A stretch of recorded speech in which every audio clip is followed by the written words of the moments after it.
la laïcité qui est un peu un sujet plein d'amalgames. Donc on est venu ici pour avoir des outils. Avoir une formation qui permette d'exposer les faits, les réalités, ce qui est vraiment la charte de la laïcité.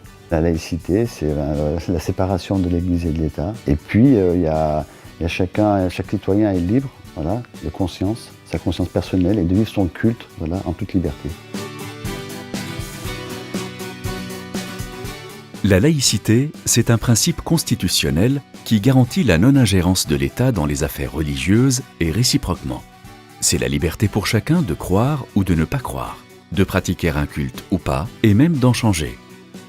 L'État est neutre et impartial pour garantir l'égalité de traitement de tous les citoyens et citoyennes, quelles que soient leurs convictions. La laïcité permet ainsi de faire vivre les valeurs républicaines. Mais au quotidien, pour les acteurs de terrain, c'est une notion parfois difficile à appréhender et à expliquer à leur public et usagers.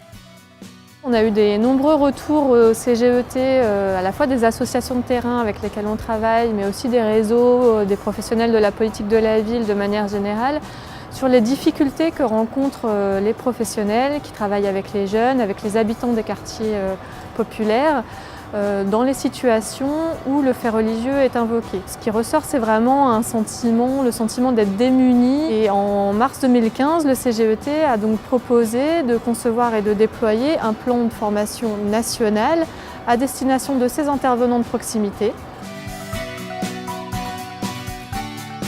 Le CGET pilote le plan national de formation Valeurs de la République et laïcité avec 5 ministères, l'Observatoire de la laïcité, le Centre national de la fonction publique territoriale et l'Union sociale pour l'habitat. Ce plan est déployé au plus près du terrain, partout en France, par les directions régionales de la jeunesse, des sports et de la cohésion sociale. Près de 11 000 acteurs de terrain ont déjà été formés par 1600 formateurs partout en France. Objectif : 25 000 professionnels et bénévoles associatifs d'ici la fin 2017. Il y a une raison principale qui nous a permis de bien déployer le plan en région Nouvelle-Aquitaine, c'est que nous avons décidé de nommer dans les directions départementales interministérielles un référent laïcité qui mobilise dans son territoire les différents réseaux associatifs.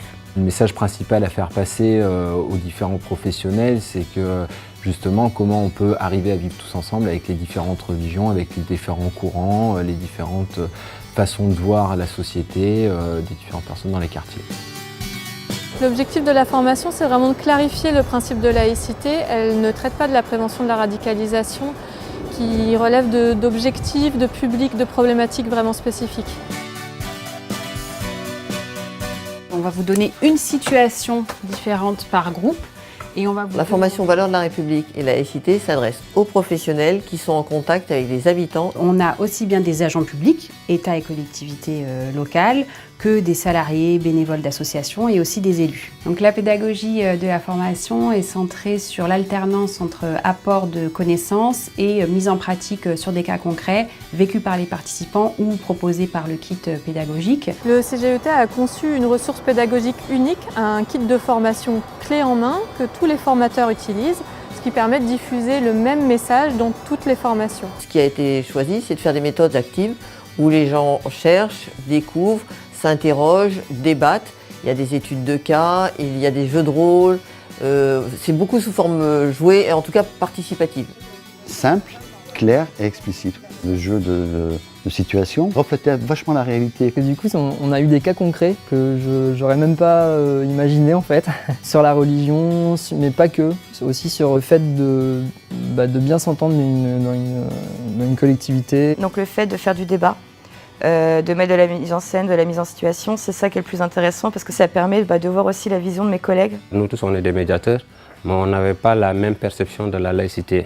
Donc on l'a vu sur les débats et les travaux pratiques qu'on a fait ensemble. Mais à la fin, on a compris que la laïcité, ce n'est qu'une seule chose, c'est le vivre ensemble dans la République. De pratiquer la religion de son choix, vous pouvez être athée, animiste.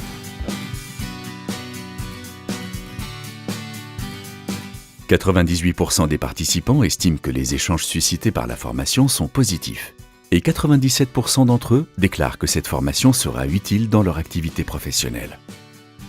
Je suis plus outillée pour aller vers mes animateurs adultes. Je conseillerais à mes collègues médiateurs qui sont sur la commune de Vaux-en-Velin aujourd'hui et qui n'ont pas été formés, de venir, de s'inscrire à ces formations. Avec ma directrice, on fera une petite réunion informative avec tous les animateurs pour justement parler de notre formation.